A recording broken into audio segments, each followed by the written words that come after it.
Hello and welcome to Shop Talk. Thanks for stopping by. We're going to try to finish up this WFLY transmitter, the ET16 Pro review. There'll probably be one more after this and we'll have a flight with this plane. And as you can see, I've got my plane sitting right there. Extra 330. It's a foam plane, but a pretty darn good one. I don't think it will have any problems flying. I've had it together now for quite some time, but I've played with this transmitter. I went through the manual. I printed out a copy and went through it best I could, and it seems to work pretty damn nice. So let me show you what I found. First of all, the transmitter fits really nice in your hand. It's very convenient. I like where the controls are. These are really nice. You can adjust them. There's some adjustments like right here and another one right there. I really like the screen. The voice is a little bit Asian, which is kind of cool, I guess. Listen. Oh, now she's not going to talk. Okay. Anyway, she must be in sleep mode. Throttle touch on. There you go. Throttle touch on. Throttle touch on. I don't know if she's saying throttle catch on, throttle catch off, but basically what that is the same thing as the X9S, where you can program a switch. And so, for instance, you can throttle down, and then you can... Throttle touch off. Right now it's off, so if I hit the throttle, the motor would spin. But if I flip this switch, now no matter if you bump this, the motor's not going to take off and the plane's not going to go scooting across the frickin' highway or something, or hit somebody, or can do quite a bit of damage. So that's really nice. I do like that feature. I like the audio feature. Sometimes a little hard to understand, but for the most part it's pretty good. And it's real easy to program. You use this stick here to go to the different systems. Here's like system settings. You get trainer. You can adjust the display, username. So you can put your name in there so nobody can steal your unit. You can set up your low battery, stick mode. So in other words, Europeans, a lot of times they use this stick here for the throttle, and then this one's the ailerons and elevator. So there's different stick modes that you can set up for that. So it's pretty universal. Calibration, it's got telemetry voice. You can turn that on or off, which is kind of cool. You got a backup button here on the right. You also have general menu. Don't know if I'm blocking a lot of this. So you have general menu. You can select models. It holds, I don't know, like 20 models or something. Model type, it'll automatically program and set things up for a basic, like helicopter, glider, airplane, drone.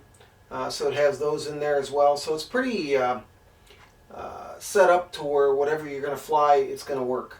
You could use it for the RC sailboats as well, because you need a stick that stays put. You don't want them in the center, so you can move your sail winch in and out. I do wish that, and I know there's a way to do it, I just didn't want to tear a brand new radio apart, but so where this would be a ratchet style. I prefer that a little better myself, and I know you can do it. The instructions are a little bit vague in exactly how to do that, but it is something you can do. The model menu and linkage. So the linkage system is for your telemetry, sensors, different things like that. Servo frequency, which is nice. The model menu, I had to use, here's the throttle hold or the throttle cutoff. So that's probably what she's saying, throttle cut off. Or throttle cut on, throttle cut off. And then you can ailerons to rudders. So you can mix They have easy mixing for that. Now, let me show you on this plane. Let me put this down. We definitely don't want that sliding and hitting the throttle button, and away we go. But let's see here. We'll just put, now this is just a little 2-cell I've got, and we'll just stick this in here for now. I do have a 3-cell for this, which is what they recommend to fly it with. So anyway, so there's my unit. We've already got it plugged in. We have our throttle down. We have our throttle cut Throttle cut off. on, so that way even if I bump that button, it's not going to take off. And we will plug this in. Receiver battery 4.8 volts. Gives you your information. Now, as you can see, the throttle will not work because that button's flipped. So if I flip that button back off,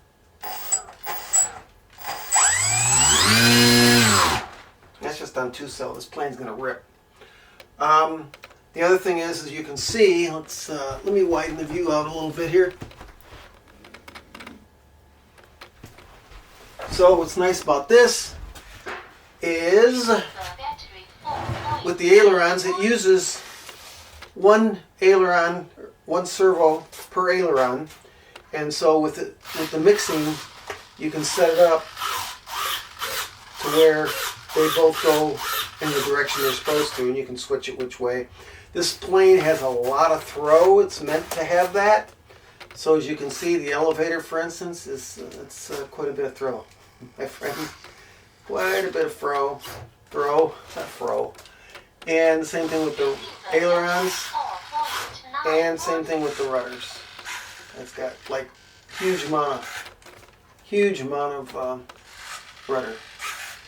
So it should be able to do knife edge loops and all that stuff. So I'm really happy. The receiver's a little bigger than the Spectrums, but for the most part, it wasn't a big deal to put it in there. It is a 9-channel, and it's a really nice transmitter. I'm really happy with the way it works, and I'm anxious to go out and fly it, hopefully soon.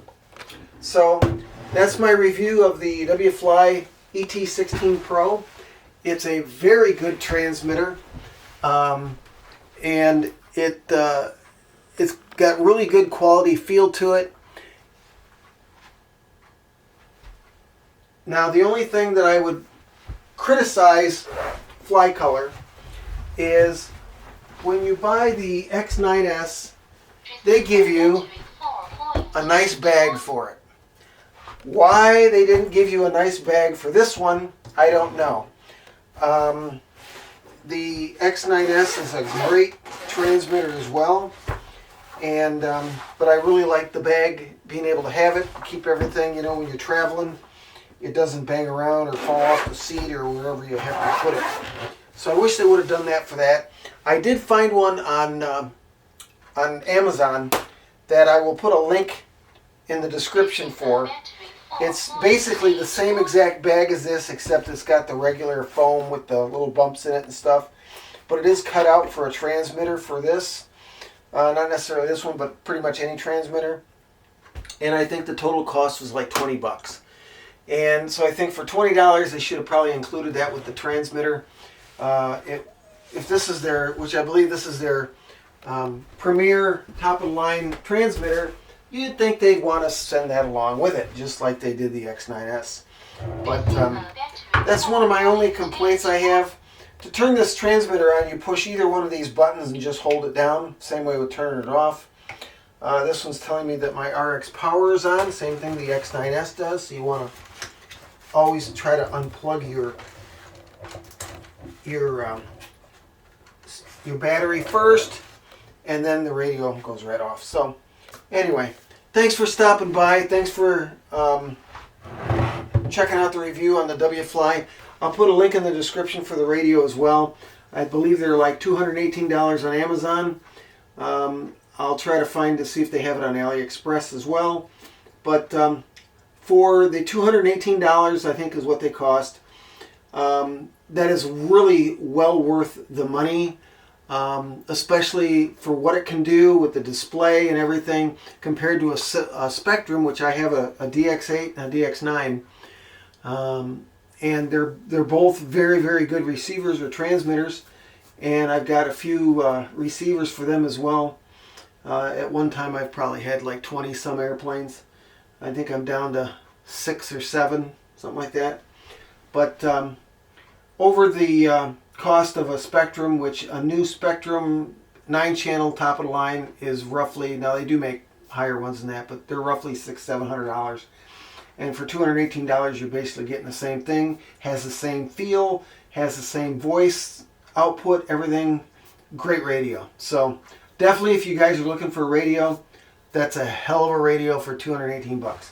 Thanks for stopping by. Please hit the like. Please comment. Subscribe if you're not a subscribe. We're going to have a lot more videos this winter. Obviously, we're not going to be able to go boating as much, so we're going to have a lot more shop talks. So please stand by for that. And they may be coming maybe once a week rather than 3 times a week. Right now, our schedule is Tuesdays, Thursdays, and Saturdays. But we may just change that to like a Wednesday or a Saturday. It may vary as well. So stay tuned for that. But we will try to get some boating done and definitely try to get that airplane out. So thanks again. Talk to y'all later. Thanks.